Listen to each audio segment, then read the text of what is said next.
part 2 for how to paint the Aeldari Avatar from Games Workshop. So hopefully you've just watched part 1 on how to prepare the model in terms of getting all the base colours and things down, and that's going to be completely worthless for this video because we're going to be looking purely at the helmet, and this is going to be painting it in a non-metallic metal style of kind of like a sort of a steel, or maybe like an iron, dirty steel iron kind of look to it, with a few reflections and things like that. So if you can see in the top left there, I've got a lot of greys on the wet palette. Now the greys that so starting in the top right, it's black, and below that is German grey, and below that is basalt grey. Top left is neutral grey, below that is dark sea grey, and below that I just added a bit of white dark sea grey. As we go along, I change the colours a little bit every now and then. I'll try and mention them when I do. However, generally speaking, the name of the grey is completely irrelevant, and if you just get a range of greys going from black to a light grey, you'll be fine. And in fact, the more greys that you have, with different variations of being darker or lighter, the easier you'll find it for the blending. Now, I'm starting off here with basalt grey and just blocking in the shapes of the highlights. Now, this is kind of like easy and hard at the same time. The easy highlights are my usual technique: just hold the model under a lamp and you'll see roughly where the primary highlight goes. So the big shine on the forehead there, you can kind of just about see actually with me holding the model there as the lamp hits it. Now I've got it slightly, every time I move the model the light moves as well. But I looked at the model and I picked a position when I first did that. So I want the model to be facing slightly forwards for the golden angle, the main viewpoint. And that's where I put the main highlight. So that gave me the position for that. All the other highlights on the head are just kind of like random made up highlights. The reason for that is that when you have your primary highlight, all the other highlights that hit it, they can be from anything. They can be from explosions on the battlefield, or your glowing weapons, or whatever. So you just put random reflections on there, and of course you'll have all sorts of things in the environment as well, like bounced highlights off of other objects as well. Even from the sky, you've got clouds and things. So the actual highlights that you put on there, they can be kind of anywhere on the model in terms of doing reflections for non-metallics. But so I mean, it's very easy to say all that though, but the problem is that you have to also make it look kind of interesting. So one of the technique that I do is, so once I've got the primary highlight on, I kind of move the head around a little bit just to see different shapes that will form where the light hits it, because the shape of the highlight is dependent very much on the shape of the surface. It does change a little bit depending on how polished the surface will be. So this is obviously not going to be a mirror finish. I don't really like doing mirror finishes, because what you end up doing is having to actually paint a scene into the environment of the reflection, which is quite tricky to do, and it can look a bit rubbish as well. Whereas this is just a very generic sort of highlight blobs, so it's much quicker and easier to work with. But so as I said, I kind of move the model around and put in shapes on the model that also are affected obviously by the shape of the helmet. The tricky part will obviously be the big flat surface here, and for this you just paint whatever you like the look of. The problem is, if you hold this under a lamp, it'll just do a transition. One part will be light and the rest will be dark, and that'll be it's not helped at all really. So you just have to put just kind of random reflections on. Now, remembering the surface material, you want it to be kind of sort of mid-shiny, sort of not matte but not gloss and not mirror. So you want the shapes to be quite indistinct, but you still want a good bit of transition there, and just make them sort of look interesting, and also get a good amount of grey on there. So this is an important thing to remember. The less grey that you have on there, the more kind of metallic-y black it's going to look. It makes sense because it'll be mainly black that will be left on the model. But the thing is, it looks less like metal the more black it is. It looks more like a shiny black surface. So the more grey that you get on there, the more it'll look like a metal, some sort of metal. But the only problem with that is if you add too much grey, then you lose the contrast and it just doesn't look shiny anymore. It looks like sort of probably a bit more like maybe like a shiny stone or something like that. So it is kind of like a bit of a balance. But don't worry about going too wrong. So if you see all the marks I'm making at the minute, they're very, very rough and quick. Just quickly blocking in some edge highlights as well, because light will catch edges, and edges kind of like amplify, or they I can never remember the right word. They make the light brighter as they catch it, because so an edge is basically a very extreme curve, and all the light is then focused on that part, that kind of like very small area, so that makes the light brighter. And then the more flat the area is, it tends to be sort of like, it diffuses the light a bit better. You can see here now I'm going up into the second stage of highlight. So the first highlight, very rough. You will be going back to using the other colour as you go along. So that, remember, I started off with the Basalt Grey.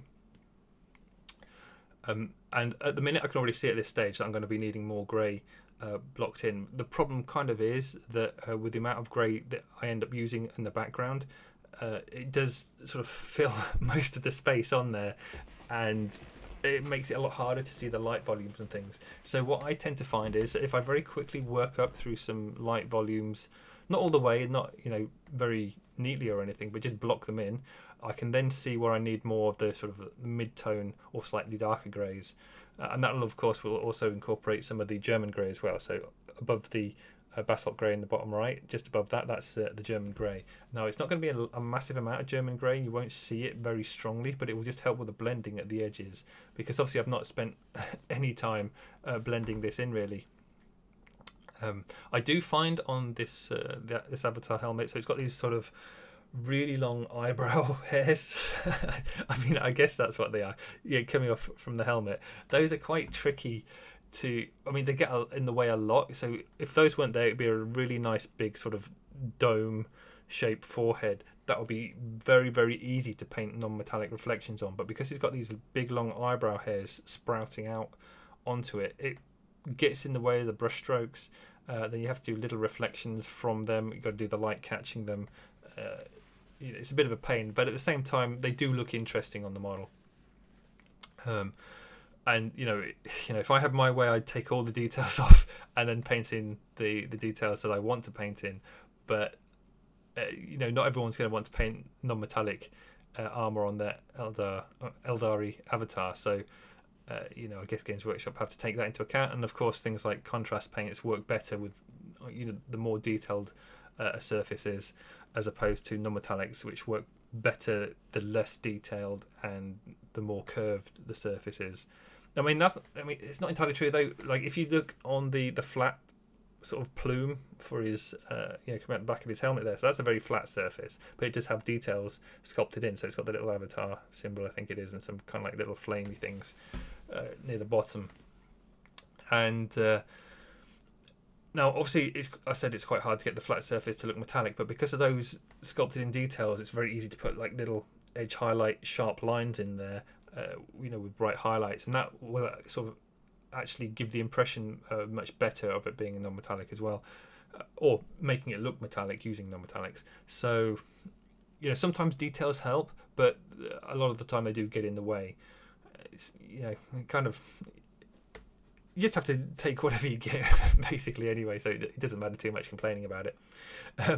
The highlights that I'm working on here, so I've taken it up a stage more. What you're going to find is, as you go up the highlights, so this is neutral grey still. I kind of like go for neutral grey and dark sea grey a little bit. And again, remember, if you don't have any of these colours, you can mix a load of greys yourself. You get exactly the same thing. It shouldn't make any difference. And by the way, the consistency of the paint for this is around about 50-50 water to paint. You might find for the blending stages later on that a little bit thinner paint will help. Be very careful though with non-metallics about having the paint too thin, because what will happen is you won't get the very hard highlights going quickly into the shadows with a very small transition at the edges, it'll be a much softer transition, so it'll be harder to get that very strong, bright finish.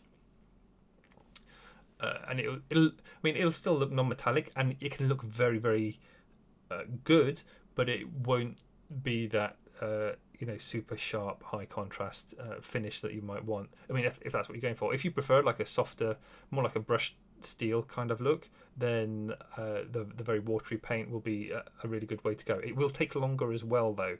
The nice thing about doing it with a slightly thicker paint, or more opaque paint rather, is that you can very, very quickly get a high contrast non-metallic or metallic, using the metallics look, that'll look great on the battlefield from a distance because it'll be very high contrast. However, for up close work, you still have to obviously spend that time blending it in. Now, I'm not painting this as a competition piece, and in some ways painting the helmet like this, using this style of painting for a kind of like very high-end tabletop, if you like, it's a bit silly really, because it is more of a display kind of thing. I do prefer working in using non-metallics than metallic. I just don't like metallic paint in general, really. Get the little sort of metallic flecks of paint everywhere. You get it in your water, you have to have separate water jars, all sorts of things like that. And I generally just prefer the look of non-metallics. It just makes the whole thing look like a painting, which I think looks quite cool, because obviously, you paint the flesh on the model, paint Space Marine armor panels and things. They're all painted as if it's non-metallics. So you're having light reflections, light volumes, stuff like that. And then all of a sudden everyone's like, oh, you're supposed to use metallic paints for the metal areas, but you've already used all the other techniques on every other surface, but for some reason the metal surfaces you have to use metallic paints. You might as well say, well, for flesh areas you need to use flesh. You need to put bits of skin on your model so it's accurate. You can't paint flesh coloured paint because it's not flesh. So it's the same sort of thing. But anyway, I always get into these little rants about why people dislike non-metallic. But anyway, so looking back at what I'm doing, you can see the I'm still kind of blocking in some of the other highlights. The head on this is going to be the hardest part to paint by a long way. The head has obviously got a lot of detail. There's actually not a big problem though. The Avatar, well, the new one anyway, it's a really nice model in terms of there's not a massive amount of detail on it. There's not too much armor either, which I'm very keen on because it means I don't have to spend a lot of time doing all these little reflections. So he's got like shoulder pads, and he's got like calf greave things and feet and gauntlets, but there's nothing on his thighs, nothing on his abs, nothing on his chest, nothing on his back. So it's all that area is very quick and easy to paint. Because it's much easier to do the glowing effect on the body than it is to spend ages doing all these little blendy bits for the non-metallic reflections. And I've just realised I haven't completely explained. So I did mention a moment ago that you're going to have some problems with the highlights. Every time you step up a highlight, what you're going to find is as you start to apply the highlight, it's going to make it look worse for a start. As you go over you start brightening each layer because you've spent a bit more time on the previous layer blending it in at the edges and things, and then you start painting in the next highlight and it all suddenly looks rough and untidy again. That's to be expected because the first layers haven't had as much work put into them as the previous layer that you just finished. But the main point is try not to spend too much time on the previous layer. It's kind of tricky because I fall into this trap myself as well. Like as you're doing painting, you kind of like get carried away. I enjoy the process, especially painting non-metallics. It's a lot of fun for me, and I can kind of you can make a surface look non-metallic just using one color pretty much with different levels of intensity, or opacity, and different marks and things like that. So you start getting into that thing where you're trying to make everything look metallic just using that one color. Then you're like, oh right, now I've got to highlight bits for the next stage, and so you start doing that, but you've then got to level up that process again to the same finish as the previous layer. But then you've just gone over all the work that you've done. Not all of it, actually. You shouldn't go over all of it, you should definitely see some of the edges and things like that. And also having a previous layer will mean that the next layer works better, because there's always a certain amount of translucency to each layer of paint that you add. So you see the layer underneath showing through a little bit, and that means that when you add the next layer, that will just look brighter still, because it's already got a lighter base to work from. Whereas if you just went straight to, say, the brightest grey on the wet palette there on top of black, it's going to look very harsh and unforgiving straight away, and it'd be very, very hard to blend that in at the edges, or not even just the edges, even just getting the flat colour, it's quite hard to get that nice finish, just because it's such a high contrast between the two. Whereas, as you slowly go through the layers, each successive layer becomes easier and easier, because the previous layer, was much closer to it in terms of brightness. I do change brushes a little bit every now and then. I say change brushes. It's the same size brush, but I have a new brush and an old brush. I did recently upgrade my new brush from the previous videos, because it was no longer a new brush. It had worn down a little bit. So I got another new brush. So that had a very sharp point on it. It's not one that I needed to cut down or anything. It had a really nice point on it. It was fine to work with. But I still kept my old brush, because I really like the point on that, because the point is so rounded, and I'll probably keep using this brush for a long time, until which time the tip just becomes too fat, and I'll still probably keep using it for certain blending areas. But the thing is, so it's still a size 00 Artist Opus brush, but because it's got the fat tip on it, because it's worn down so far, so it's probably lost 2 or 3 millimeters off the tip by now. As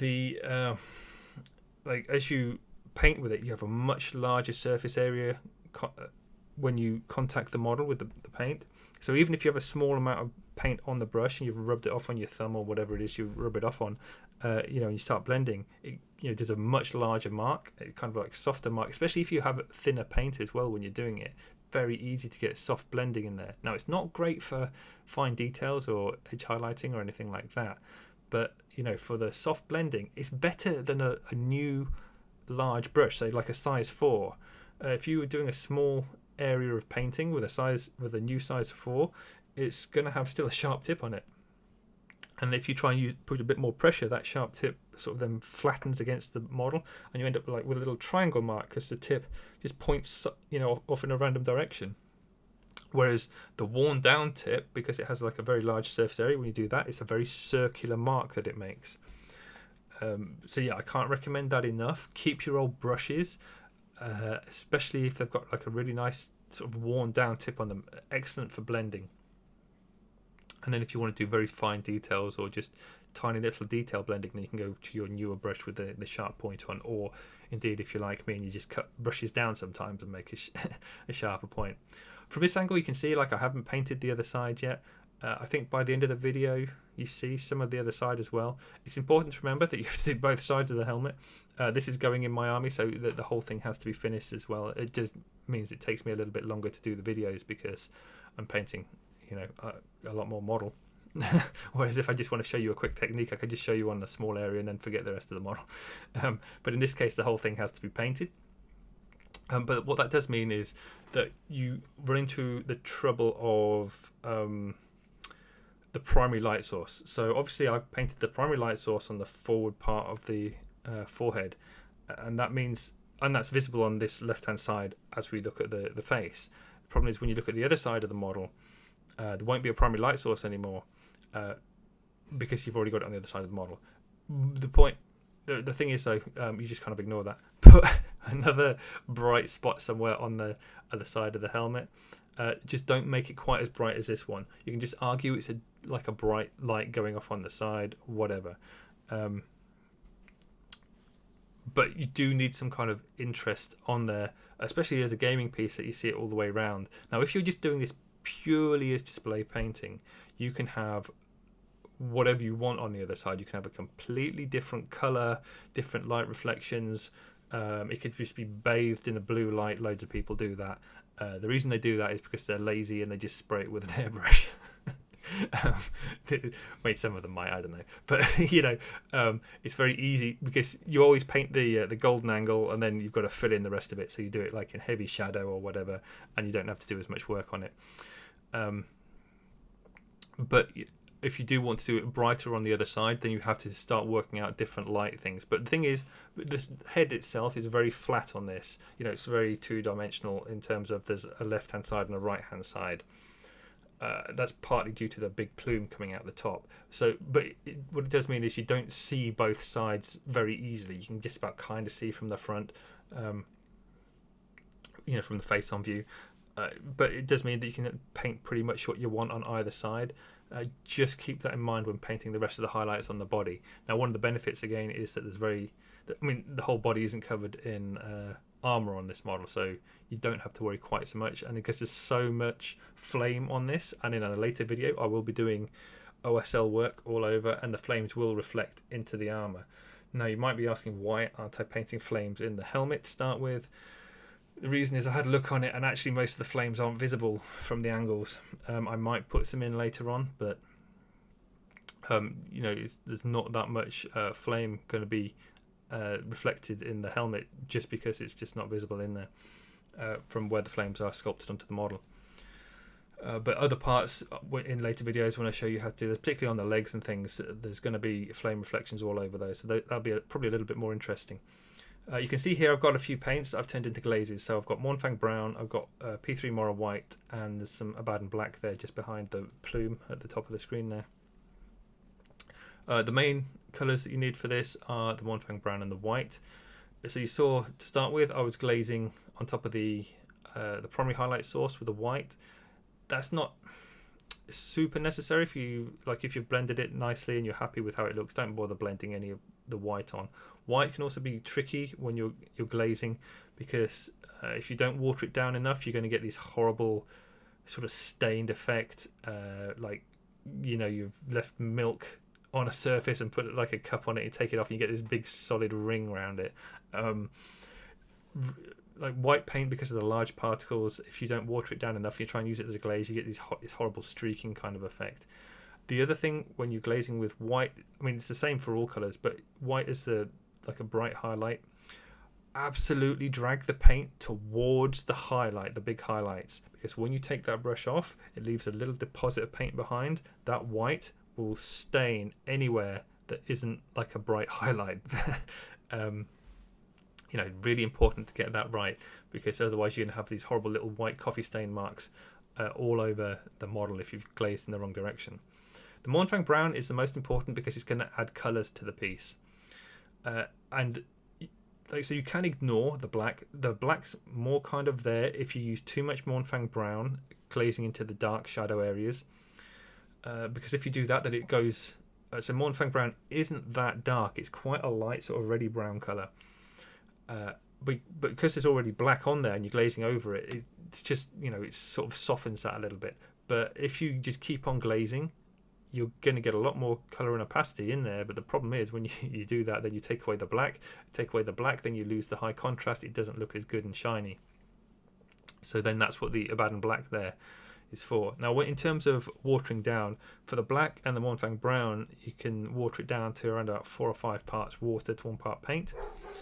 For the white, you need to water that down quite a bit more, probably 5, 6, maybe even 7 parts water to 1 part paint. But check it, test it before you do it, because again you could end up with that horrible little coffee stain mark with the large pigment particles. Here you can see I'm back working on the big plume fin thing coming off the top of his head. So it's exactly the same process for the non-metallics in terms of blending and things that I did on the helmet here. But again, the shapes of the highlights that I make, that you just have to make them up. A good thing is to go and look at some reference of, say, like sheet steel. Now, when you Google that, what you're going to find is a very clean, polished sheet steel, brand new, off the, out of the factory, not a blemish on it. The problem with that is that, and also in the lighting, when they take these photos, they're very clean, empty rooms. So it's not going to have any cool color reflections. It's not going to have any staining on it. It's not going to have anything like that, but it will give you like a good indication of the sort of like light reflections you can get on these sort of surfaces. And you'll see that like if you've got like a big strip light above it, you'll get a very long like highlight going straight through it. It's not just a case, because usually when you get a flat surface, what most people do is they just do a gradient and it goes from light to dark, and it looks rubbish. It doesn't look metallic. Now the problem is, like, if you've got like a square, like a cube, say, that's made of sheet metal, and you have it in a very clean room, without, like, say, like a white room or like a photography studio, you took a photo of it, it's barely going to look metallic. That's the problem, because it's not reflecting anything. That's kind of the sort of the same problem with this, in that you just have to make up the reflections. Like, imagine that you're on a battlefield or whatever, or this is part of the reason why I actually use the Mournfang brown in there. It just adds a bit of interest and potential. Could be anything, explosion type colors, just like, or adding like a bit of fire in the sky or something. It's just adding some interest in there. I imagine it's going to be a very sort of reddy glow all around the avatar, just because of the flames coming off of him, and also because he's just set everything on fire around him.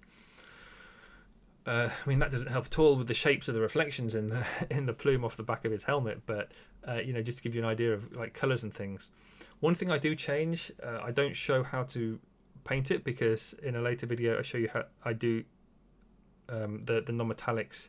Alright, so I paint the flamey little shape thing on his plume here at the bottom. I changed that to non-metallic gold, and then he has his symbol on his chest as, I think again it's the Avatar symbol or whatever, on his chest, and I paint that in non-metallic gold. And I do show you, so I've recorded how to paint the Avatar symbol on his chest in non-metallic gold, and this is done in exactly the same way. So I didn't think it was worth just repeating the same thing, because it seems a bit boring.